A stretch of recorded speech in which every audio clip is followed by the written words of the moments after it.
Give them a round of applause.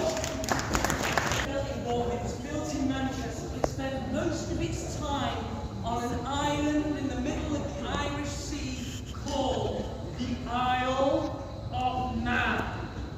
Now, Penda is a locomotive. A locomotive is the part that pushes or pulls the train along. It's the powerhouse of the train. Penda is a tank engine, and Penda inspired a very, very famous tank engine. Now, have a think, and when you know the answer, put your hand in the air. Who can think of a famous tank engine? A famous tank engine that took people round an island in the middle of the Irish Sea. A famous tank engine who was originally voiced by Ringo Starr. And if you know the answer on three, we'll shout it out together. 1, 2, 3! Give yourselves a massive round of applause. Yes. Thomas the tank engine. You see Panda here, humble Panda, all the way from Ghana, was the inspiration for Thomas the tank engine.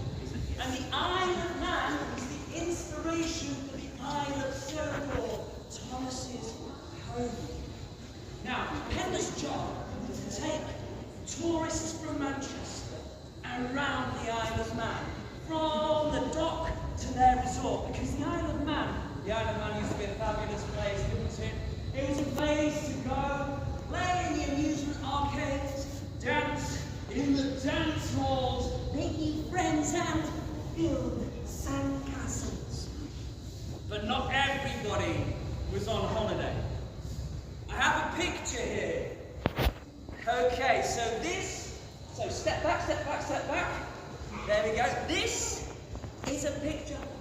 This is a picture of Panda's operators, okay?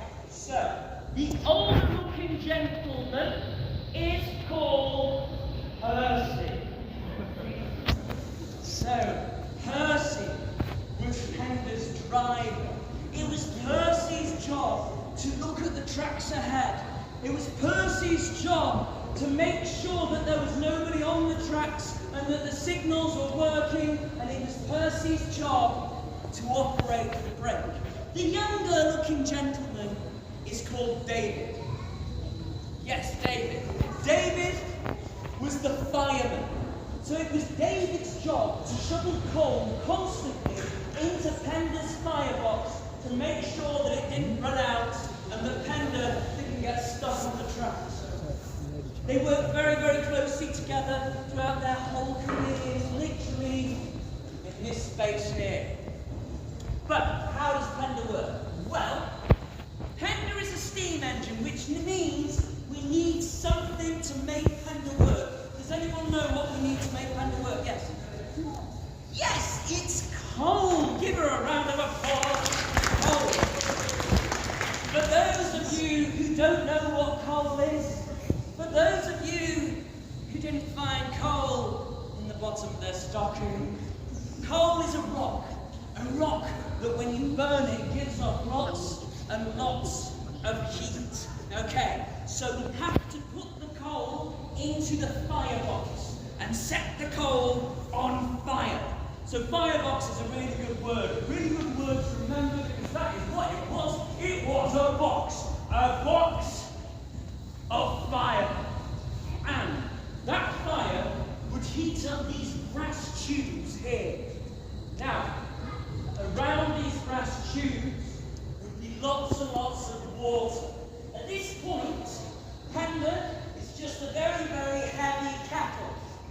Now, the reason we use steam, the reason steam is good for holding energy is because steam is 1,700 times bigger than the water it comes from. And so, as that water turns to steam, it collects in the steam dome up there. That bell-like structure is called the steam dome, where the steam gets squeezed and compacted and compressed. And over time, the molecules in that steam get very, very excited. And when the time was right, Percy would change the dials here. The steam would decompress. It would whoosh down these tubes at the front of the train into a recompression box. The steam would then push through a vent to the side there, and then it would push the piston forwards. This is the piston inside the cylinder. The steam would then bend back through and push the piston backwards. And so you have a forwards and backwards motion. Very good. Now, we need to connect that forwards and backwards motion to the wheels. And so this big, long red thing here is called a connecting rod. Once the wheels are connected to the connecting rod, you now have to turn that forwards and backwards motion into a round and a round motion. And they came up with a very clever piece of engineering. That piece of engineering was called a crank. Now, hands up. Has anybody ever been called a crank by a grown-up? I bet you two have. Okay, well, what they were saying is that you're actually a very, very clever piece of engineering. So, well done you. Okay, the wheels are now going round and round, and it's time for Penda to move off down the tracks, making memories for the people of Manchester to remember for the rest of their life. But there's a problem. There is a problem creating energy and movement using this stuff. And it has something to do with the chimney up there. And I think you know what the problem is. What is it?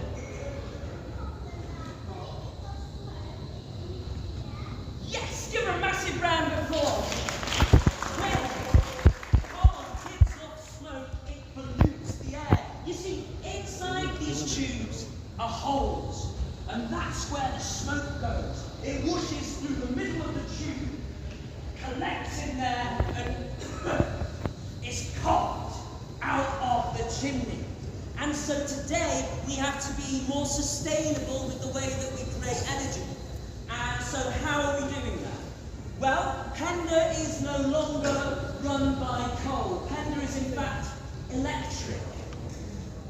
And at the Science and Industry Museum, we have two boilers. One very exciting boiler that isn't working, and a boring boiler that's only heating this building. Now, those boilers reach down underground to a fissure of water. This is called geothermal energy, and they use that already warm water to do things like heat the building. And so you have old technology and new technology standing side by side here at the Science and Industry Museum. Folks,